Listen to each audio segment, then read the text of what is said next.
So we saw this incident that happened earlier this week at Starbucks in Philadelphia. Now we see what happened at the LA Fitness in New Jersey. Your reaction to those incidents? Well, you could fill up an entire news cycle and news show with clips of Black Americans who had their presence questioned one way or another, their credentials questioned. Can I see some ID? Why are you here? Perhaps you should call the police. This is not an unknown experience for Black Americans. The fact that we have social media now and everybody's got a video camera that you can put this on, and thank goodness news stations such as yours are picking up on this story. But it is not news. It really is not news. The news is that it is news for many white Americans. What do you think these incidents say about the current status of race relations in this country? Well, I was here at Channel 5 not too long ago when we were talking about the death of Martin Luther King. And what people forget sometimes is that in 1968, a couple months before he was killed, the Kerner Commission, which was appointed by President Lyndon Johnson, looked at the whole issue of race relations and said that there's basically two Americas, a Black America and a white America. 50 years later, here we are still in that very same place. There's a Black president. There's some Black people who are doing pretty well these days. And you have Black college professors. It certainly did 50 years ago as well.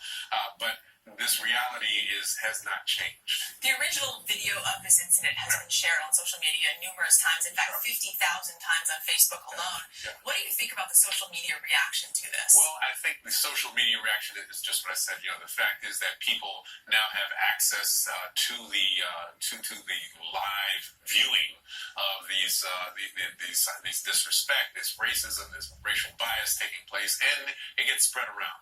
But I go back to what I said before, Carrie, which is that if we're looking at this as a shocking thing, it only means that people are not aware of what actually happens in this country, or there's too many people, many white, some Black, who believe in the mythology of America that racism is something of the past.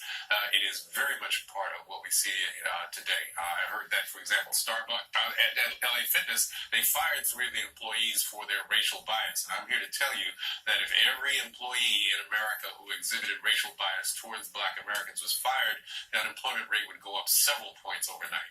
You mentioned the reaction that LA Fitness now has to this incident. I also wanted to bring up what Starbucks is doing. They've announced they're conducting racial bias training in May as a result of the incident there. Sure. LA Fitness, as you mentioned, fired its employees. They also released a statement talking about potential training. They said they, quote, are exploring potential training content and opportunities to better train our staff. Mm-hmm. Do you think this is enough? Well, yes and no. I mean, I think it's what they say, a good start. But also, and I think this is important, what are we talking about here? That people have to be trained to treat Black Americans as human beings with dignity. I didn't know that was something that required training. I think that's something we learned from our parents. But then what are parents teaching their children these days? That they wind up as adults and needing training just to treat Black Americans as human beings. Because that's all we're really talking about here, isn't it? Wallace Ford from the City University of New York, thank you so much for being here with us. Thank you so much. Appreciate it.